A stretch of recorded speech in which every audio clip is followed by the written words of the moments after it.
Today's story is Snow White and the Seven Dwarfs. I'm sure you guys have heard the story before, but let's see what this book is about. Alright, let me fix the camera. Alright.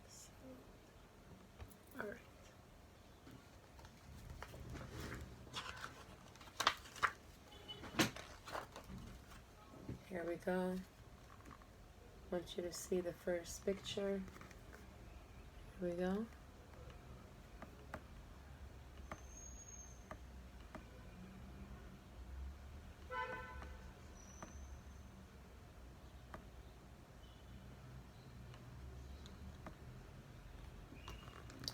Once upon a time, a queen sat sewing at her window. As she looked out at the falling snow, she accidentally pricked her finger with the needle. A drop of blood fell onto the snow. The queen thought the red drop on the white snow looked beautiful. She said to herself, "If only I had a child with skin as white as this snow, with lips as red as this blood, and hair as black as the night." Soon after, the queen had a beautiful daughter who looked just like that. She named her Snow White.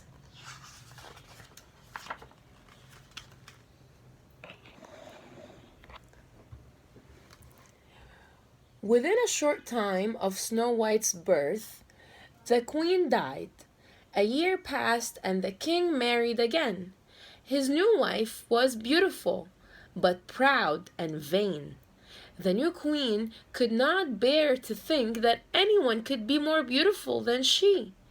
Every day she stood in front of the magic mirror and asked, "Mirror, mirror on the wall, who in this land is fairest of all?"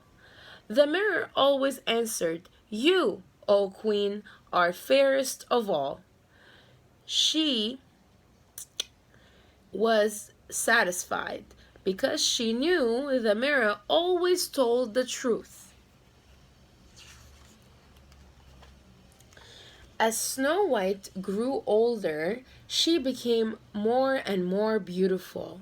One day the queen asked her mirror, "Mirror, mirror on the wall, who in this land is fairest of all?" The mirror answered, "You are beautiful, queen, 'tis true, but Snow White is more fair. She is fairer than you." Then the queen was very angry. As the days passed, she became so jealous she could not eat or sleep. Finally, she sent for a huntsman. "Take the girl into the forest," she commanded him. "Kill her and bring back her heart to prove that she is dead."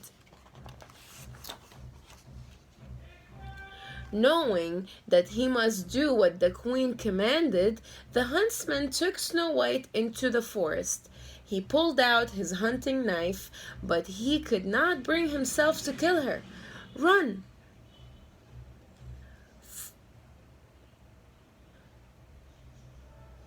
Run farther into the forest, child, and do not come back," he told her. Just then a wild pig ran by. The huntsman killed it and cut out its heart. He took it back to the queen to prove that Snow White was dead. Snow White was all alone. She felt terribly afraid and ran as fast as her legs could carry her deeper into the forest.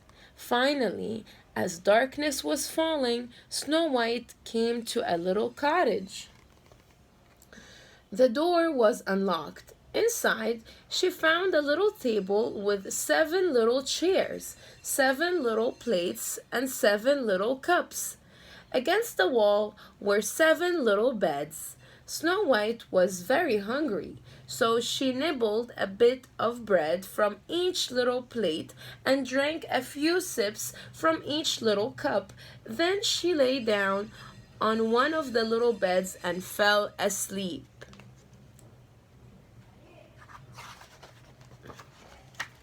The cottage belonged to 7 dwarfs who worked all day in a gold mine.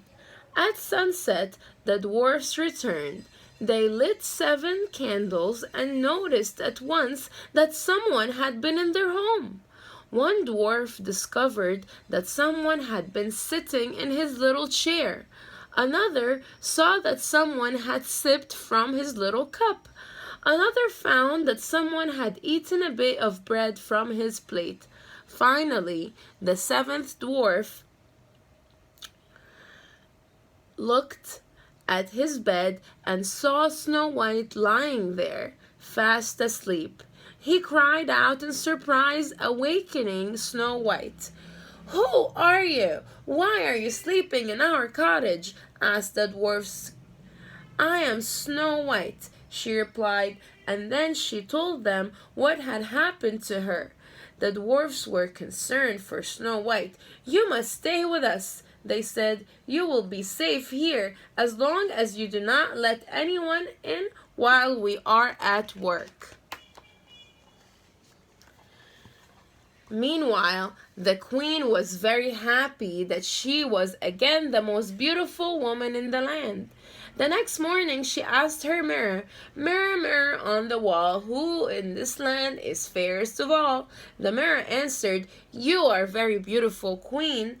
'Tis true, but Snow White at the dwarf's house is fairer than you." The queen realized that the huntsman had tricked her. She was furious and began to plan how she would kill Snow White herself. Disguised as an old woman, the queen set off through the forest for the dwarf's house.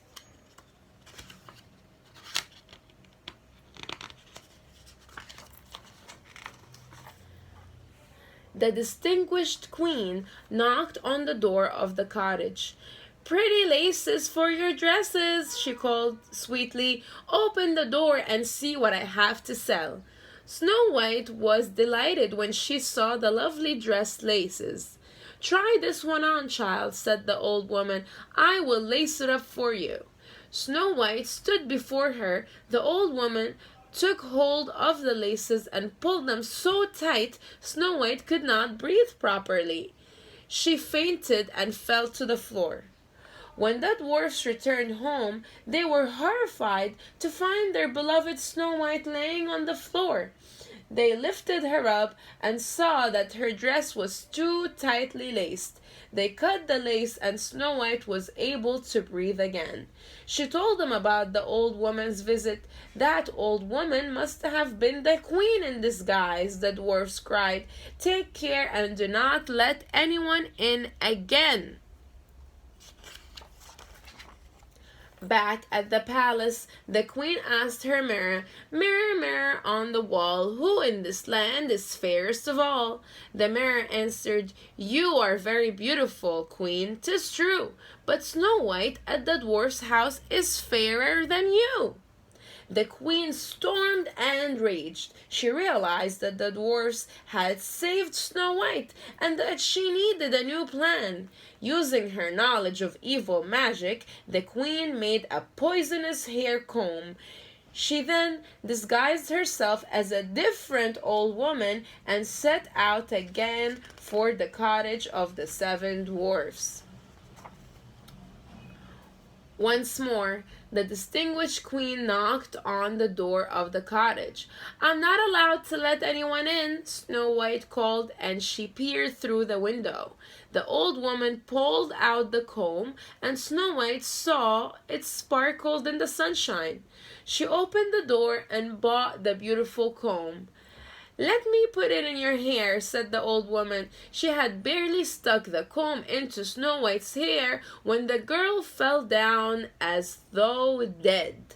The dwarfs came home just in time. They saw what had happened and pulled the poisonous comb from her hair. Snow White sat up and opened her eyes.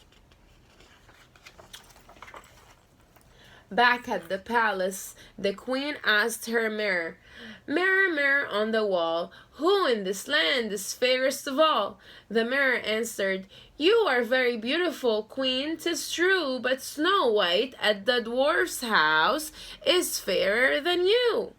The queen trembled with fury. "Snow White must die!" she shrieked. Then the queen went into her secret chamber and poisoned a big red apple. She disguised herself as a farmer's wife this time and hurried to Dwarf's house. She knocked on the door. Snow White peeked out of the window and said, "I am not allowed to let anyone in." "That's all right," replied the farmer's wife. "Please share one of my lovely apples as a gift. I will cut it in two and eat half of it myself." The queen had cleverly made only half of the apple poisonous.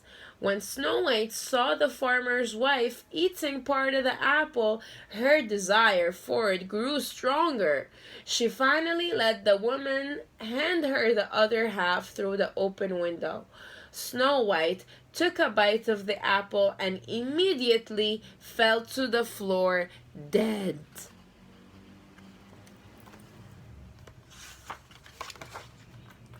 The queen went home and stood before her mirror. She again asked, "Mirror, mirror on the wall, who in this land is fairest of all?"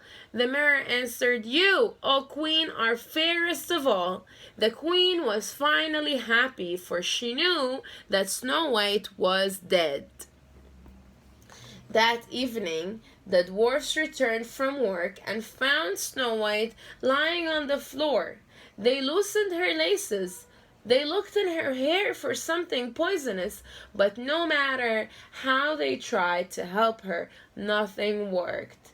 This time they could not bring her back to life. They cried and cried for 3 straight days. The dwarfs could not bear to part with their Snow White. Her lovely skin had remained white, her lips had stayed red, and her hair glossy and black. She looked like she was sleeping. The dwarfs built a glass coffin for her and gently laid her inside. One of them always stayed at home and kept watch over her.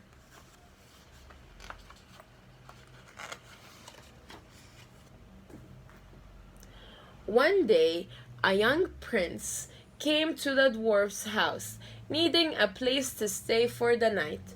When he stepped inside, he saw Snow White lying in her glass coffin and was awed by her beauty.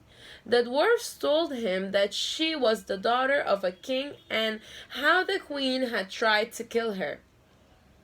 As the dwarf spoke, the prince's eyes never left Snow White's face. He knew he could not live without being able to see her. He begged the dwarfs to let him take Snow White to his castle. At first the dwarfs refused, but they felt the prince's sorrow and finally agreed. The prince's servants carried the glass coffin on their shoulder as they walked along the path. One of them stumbled over a tree root. The coffin bumped against a tree, and the poisonous piece of apple flew out of Snow White's mouth. She opened her eyes. Snow White was alive! The prince was overcome with joy. "I love you more than anything in the world," he declared. "Will you marry me?" "Yes," she replied happily, for Snow White had fallen in love with the prince from first sight. The first thing Snow White did was send news to her of her recovery to the dwarfs, along with an invitation to her wedding. When the 7 dwarfs heard the news, they were overjoyed that their beloved Snow White was alive and well.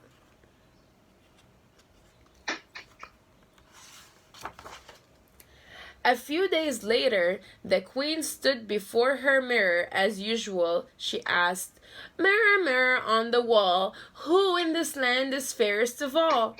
The mirror answered, "You, my queen, are fair, 'tis true, but the young princess, Snow White, is fairer than you." When she heard these words, the queen uttered a piercing shriek. Her jealous heart could not stand it no longer, and she fell down dead. The wedding was held the very next day. Everyone in the kingdom attended, and there was great joy and feasting for many days after that. Snow White and her prince lived happily ever after. The end.